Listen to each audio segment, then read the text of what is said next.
এই গর্তের ভিতরে হাত ঢুকালেই মনে হয় বাচ্চাগুলোকে পেয়ে যাব।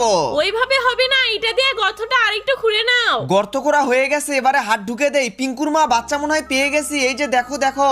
আরে বাহ, অনেক সুন্দর বাচ্চা। ভিতরে দেখো আর আছে মনে হয়। এই তো দুইটা বাচ্চা পেয়ে গেছি, এগুলোকে রেখে আসি। পিঙ্কুর বাবা এদিকে আসো তাড়াতাড়ি। তারপর কি করলো তা দেখার আগে তুমি যে শয়তানকে যদি ঘৃণা করে থাকো, আল্লাহকে যদি ভালোবাসে থাকো, ভিডিওতে একটা লাইক আর সাবস্ক্রাইব করে দিও। কই কই কি হলো আবার ওখানে?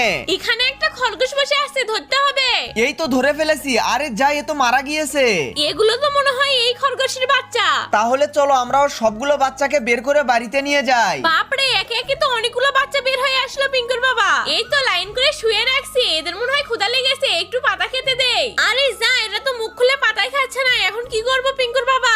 বুঝতে পেরেছি, তার মানে এদেরকে এখন দুধ খাওয়াতে হবে। যাই গুলুর ওখান থেকে একটু দুধ বের করে আনি। হ্যাঁ, ভালো করে দুধ বের করো, আমি ভিডিও করে রাখতেছি। কিন্তু এখন সবাইকে ধরে এক এক করে দুধ খাওয়াই দিতে হবে। আমি এদিকে খরগোশের বাচ্চাগুলোর জন্য কাঠ দিয়ে একটা ঘর তৈরি করি। বেচারাগুলো থাকবে কই? আরে বাহ, দুধ খেয়ে কি শক্তি বেড়ে গেল নাকি? এই তো আমার ঘর বানানো হয়ে গেছে। পিঙ্কুর মা, ওদেরকে তাড়াতাড়ি নিয়ে আসো। শোন, তোরা সবাই এখন থেকে এই নতুন ঘরেই থাকবি, আর কোনো দুষ্টামি করবি না।